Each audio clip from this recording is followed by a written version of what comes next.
Ärimees Oleg Grossil on Äripäeva hinnangul ligemale 200 miljoni euro väärtuses vara ja on seega püsivalt rikaste edetabeli esiotsa mees. Tal on üle Eesti 80 omanimelist kauplust. Talle kuuluvad seafarmid, tapamaja ja lihatööstused, pagaritöökoda ja kulinaariaköök. Ühesõnaga, Gross on Virumaa suurim tööandja ja üldse võimsa vungiga mees. Just tema võikski anda riigile nõu, kuidas me majandusse eluvaim sisse puhuda. Aga paraku peame me kõigepealt rääkima Grossi enda tervisest, sest aasta tagasi tabas teda insult. Kõik see tema elu ja äri ja edu, kõik see oleks võinud sel samal hetkel lõppeda. Enne ma kunagi ei mõelnud teatud asjade peale enne seda insulti, et nagu panin raginaga edasi, nagu polnud aega selle peale mõtlema jääda.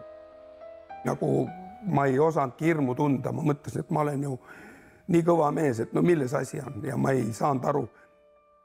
Praegu ma mõtlen, et elu on ikka viimas veerust, ma olen ammu pensionieas. Et elu on lühike. Ja. Olete nüüd jõudnud ka mõelda selle peale, et kust või millest ta tuli? Mis see põhjus võib olla? No mina selline inimene ei ole, kes ütleb, et ületöötamisest, sest kuigi ma olen täna 72 ja ma töötan hommikust õhtuni, ma arvan, kedagi ei tapa. Et see on, ilmselt on üks võimalus pärilikkus ja mingis mõttes ka kindlasti koormusest. Stress, öeldakse, on üks väga oluline. Aga ma ütleks, et ma ei ole selline stressaja. Ma võtan ettevõtlust ka nagu omal ajal sporti, et võistelda teistest paremini teha. Ja ma naudin seda, kui me saame oma ettevõtmise asjadega hakkama. Kuigi mulle, ma olen täna oma ea poolest sellises eas, et mulle ju seda nagu, mul oleks täna pensionäri iga pakkuda minna kas või Hispaaniasse või puhata, nautida, eks ole. Mul veel sellist tunnet ei ole. Ka peale seda insulti mul on ikkagi tunne, et ma tahan asjas sees olla osaleda. Kuigi mul on poeg tulnud tõsiselt nüüd appi. Eestis on väga palju edukaid ettevõtteid, kes on nii-öelda esimese põlvkonna tegijad. Ise tegid, ise surusid ennast läbi ja väga paljud ei usalda anda edasi firmat. Teil ei ole seda muret? Mul oli ka selline mure sinnamaani. Ikkagi lapsed ei saa hakkama, nad ei oska, nad ei saa aru, milles asi on. Õigesti räägid, et mul oli ka niisugune tunne tõesti, et ma ise teen seda asja paremini. Kuid täna, kui ma kõrvalt vaatan ja ma igat üksikut väikest otsust, ma oma nina ei topi, kuid ma vaatan suurt liini praegu, et asi läheb väga hästi. Et noorem mees tuleb, mu poeg, kes on aastaid mu kõrval olnud, ta täpselt teab meie juhtimisstiilid, teeb väga südamega seda tööd ja saab väga hästi hakkama. Nii et see insult ka mind natuke võib-olla siis tegi targemaks. Nii et ma saan aru, et ei ole asendamatuid inimesi. Vanade ärimeeste ja nende poegade omavaheliste suhete, usalduse ning äride pärandamise teema on täitsa omaette lugu. Aga jätame selle ja siirdume suure ärimehe magamistuppa. Kõik ju teavad, et Grossil on megahäärber Rakvere külje all, Päides. Aga mehe praegune magamistuba on otseses mõttes töö juures. Tema äriimpeeriumi juhtimiskeskuse tagaruumis. Miks sa siin elad? Sellepärast, et ma olen hommiku kohe töö juures. Ma tahan noorte seas olla. Ma ei taha ennast ära lõigata, hakata ka mõne penskariga seal juttu ajama ja pahuraks muutuma. Ma tahan olla elu sees. Ma hommiku võimlen ära, lähen kabinetti laksti. Ja juba töö käib? Ja töö käib. Äkki see ongi see, kus ta teed liiga endale? Ei tee liiga. Magad siin põhimõtteliselt kontori kõrval. Siin ei ole nii, et voodisse minnes nii, see värk, see äri, see värk. Värske tunned, kõik on... Aga töö mõtted, need on kogu aeg kaasas. No aga töö mõtte sa viid ka 10 000 kilomeetri kaugusele, kui sa lähed. Ja seal samas magamistoas teeb Virumaa rikkaim mees igal hommikul umbes tunni pikkuse võimlemistrenni. Mul ei ole ühtegi kangi, mitte midagi, siin põranda peal ma olen. Siia viskan pikali siin teen. Ma näitan sulle, mis harjutusi ma teen. Mõned harjutused näitad ta ka lahkelt ette. Jalgu viin niimoodi siia. Seda harjutust. Siis teen puusaliigesed, mul on vasak puus vahetatud. Puusaliigesele teen. Sellised harjutused, näitan 100. Näitan 100. Niimoodi, jah? See niisugused harjutused on. Külje peale paindeid. Näitan 100 ühele poole, teisele poole 100. Aga ei mingit jooksu ega midagi sellist, jah? Jalrattasid? Ma ei viitsi, ma olen laisk. Ma ei viitsi. Seda ma sunnin. Ja siin mul on ka nagu korrad ette antud, palju ma pean tegema. Ma ei saa viilida, ma loen. Kui mul läheb lugemine sassi, siis ma hakkan otsast peale. Aga magamistoa võimlemisharjutuste juurest kontorisse naastes kipub me jutt jälle jube tõsiseks. mida me teeme valesti riigina, mida meie otsustajad teevad valesti? Miks me oleme Euroopas viimased? Lühike vastus on, et sekkutakse liiga palju majandusse. Riiki on liiga palju, riik on liiga paks. Maksukoormus on suur. Arvata, et täna Eesti inimene töötab halvemini kui siin majanduses headel aegadel, seda kindlasti ei ole. Inimestega pole midagi juhtunud. On töökorralduses, on riigi juhtimissüsteemis midagi juhtunud. Üldiselt elu tundub kuradi kallis. Oskate te öelda, miks meil on asjad nii kallid? Siin on põhiline ikka turu väiksus on põhiline. Siin ma ei näe muud põhjust. Ja maksud?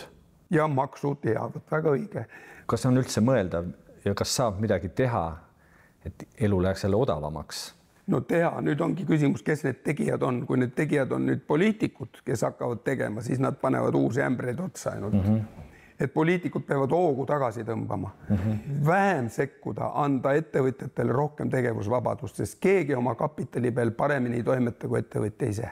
Riik peaks andma julguse ettevõtjatele teadmise, et mis maksudega edaspidi juhtub, maksurahu. Ja praegu peaks võib-olla mõtlema selle peale, kuidas makse alandada, mitte makse tõsta. Kui ettevõtjatel läheb halvasti, kui meil on sirge joon majanduses alla, praegu makse tõsta, see on täiesti kuritegu. Maksude teemal võiksime me muidugi pikalt filosofeerida. Aga riik ju ei kuula meid ega kuule. Seega rahuneme ja jalutame, ütleme siis nii, garaaži, kuhu on üles rivistatud Krossi rikkalik autokollektsioon. Siin on umbes 50 masinat. Mõned neist on luksuslikumad või sportlikumad kaasaja sõiduvahendid. Ta on natuke nagu liiga mugav, ta on nagu vanamehe auto, aga edasi läheb nagu loo.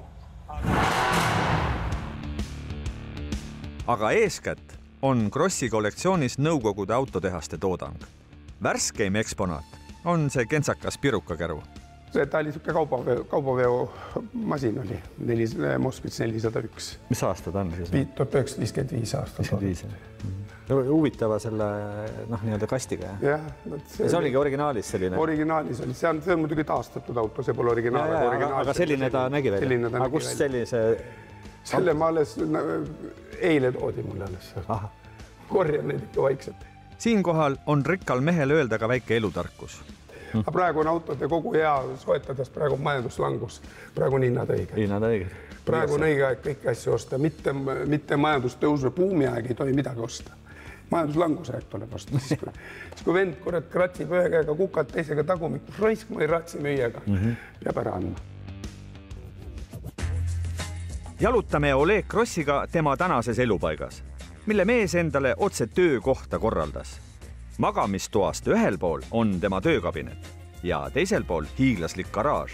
Pigem isegi muuseum, kus uute luksusautode ja Olegi poja rallimasinate kõrval seisab kümneid ja kümneid uueks renoveerituid nõukogudeaegseid sõidukeid. Kuidas selline kogu alguse sai ja miks? Siin on autod, mis tekitavad mul nostalgiat, sest ma olin noor ise, mul ei olnud Volgat. Parteisse ma ei kuulunud, olin lihtne kõrgharidusega poiss ja 85. aastast hakkasin autoäri ajama. Ma müüsin 400 autot tegelikult nõukogude ajal. Tõin Venemaalt 400 autot, mis ma olin üks suurem autokaupmees kui praegu väiksed auto. Selle kohta siis öeldakse, et see esimene miljon tuli sellest? Tuli sellest autoärist ja sellepärast nad on mul kallid, et nüüd ma praegu kulutan raha nende peale ja neid ostan. Tähendab, äri oli siis selles, et sul oli ligipääs Vassi tehasele Dorjatis? Ei, nii kõva vend ma ei olnud. Mina tõin Siberist, nad Vassis sõidutati, tehasest sõidutati Siberisse ja seal said Kuspassi kaevurid, said nad autoostuload mustal turul eelistingimusel, õige hind oli ju, eks mis ta oli, 6000, 8000? 8-9 oli 9. Ja mustoturu hind oli? Oli 15 000, see tuligi noppida üles. Kirikuõpetajad ostsid mult hotellidirektorid. Kirikuõpetajad ostsid niisugused kopitanud 3-5 rublaste eest ostsid, mis mutidelt korjatud oli. Aga selleks, et seal nendele autodele ligi pääseda, selleks pidi ikkagi olema maadlustaustaga mees, jah? Kindlasti. Tugevama kaelaga ikka. Ma tänu sellele üldse pääsesingi, et mul olid sõbrad, olid venelased, kes sporti tegid, kelle kaudu ma esimesel autol järgi läksin. Sellise tausta puhul olnuks ju loogiline, kui Kross oleks taastatud Eesti Vabariigis, jätkanud suurejoonelise autobisnisega. Aga tema pani jala maha hoopis toiduainete tööstuses ja kaubanduses. ma olin ka suur seakasvataja. No. Nõukogude ajal mul olid 100-pealised karjad olid, seakarjad. Ja linde kasvatasin 15 000 lindu kasvas nõukogude ajal. Nii et ma panin ikka mitmel rindel. Taolise loomakasvatusega teenisid nõukaajal palgalisa nii mõnedki pered. See oligi selline poollegaalne äritegevus riigis, kus eraäri justkui ei tohtinud teha. See tollel oligi, ta ei olnud lubatud, ta polnud keelatud ja mis kõige põhiline polnud maksustatud. See oli kõige kiitim, täna maksab makse. Tollel ei maksnud kellegile midagi. Just. See oli väga kaval asi, et panid kõik sirgelt taskuga. Lükkasid, mis vahelt oli. Sealt tuli kasum nii, et robises. Jaa. Aga seda, vaata, kui oled selles äris, kus makse ei maksta, siis varsti on seal kohal need teised maksukogujad. Jutt käib siin teadagi allilmast. Maffiast, kes 80-ndate lõpus, 90-ndate esimeses pooles just neid esimesi eraettevõtjad üsna jõhkralt tülitas. Minule need peale ei hakata, ma tegin raskejõustikku, mul oli Vene tugi taga. Mina ei maksnud mitte kellegi, ei riigile, ei mafioosnikutele kellegi. Nii-öelda automuuseumi lõpetab ala, kuhu on pargitud helikopter. Ja helikopterist me niisama lihtsalt mööda vaadata ei saa. Ikka kopter. Praegu kauplustesse siin Lõuna-Eestis arendame, käime ehitustel, sellega on ju puhas töövahend. Ma proovin lihtsalt, et kui juba siin selline võimalus on päris pulti saada. See käigukang enda poole tõmbad otse, siis tõuseb, kui lükkad ette, siis langeb kopter. Ahah. Kui liigutate kangi paremale, läheb paremale poole viltu. Ja. Tegelikult on ta väga lihtne kõik nagu. Aga kuidas ülevalt tundub Eesti? Ülevalt tundub Eesti, et tühi. Et praegu räägime siin rohelisest mõtlemisest ja kõik mets on maha võtud. Ainult metsad, väikesed asulakesed, siit hakkad Tartu poole lendama, lendad üle Jõgeva, üks väike törtsukene. Metsad on vist niisugused natuke auklikud kõik. No auklikud on küll, aga metsa majandatakse. Et kindlasti mingid kuritarvitamise on, aga valdavalt on ja metsaäris ma sellepärast ei kaitse metsa, et ma oleks metsaäris. Ma vaatan ülevalt, et Eestis ei ole, kõik on tühjust. Päris lahkumise eel viimast cappuccinot luristades jõuame suur ärimees Krossiga vesteldes ikkagi filosoofilisele lainele. Et mis mõtted ikkagi pähe tulevad, kui oled surmaga silmitsi seisnud? Kas selles vanuses, mis sa praegu oled, mingisugused suuri unistusi on? Unistada, et kurat äkki tuleb. Äkki meditsiin saab nii kaugele, et saab inimene kauem elada, üks unistus on. Selle peale ma olen päris palju mõelnud, aga tundub, et kahjuks see rong läheb ennem ära. Aga niisugune tunne on, et võiks nagu. Aga surmahirmu tundsid? No päris kohe reaalselt mõtlesid, äkki nüüd ongi kõik või? Tol hetkel, kui mul see oli mõte nii tulnud, siis mul oli hirm ära, aga hiljem ma mõtlesin selle peale. Et ongi kõik? Siis mul käiski nagu nõksakas läbi, et oi, et ma olen juba nii pikalt elanud, et palju veel on, et siuke jama oli. Et varem mul oli nii, et läheb, aga rivitult edasi nagu vähe mõtlesin selle peale, et nagu kergelt mõte käis, aga peale seda insulti on ikka tõsiselt käinud mõtted, et raisk, et mis annaks kõik ära, et saaks noor olla.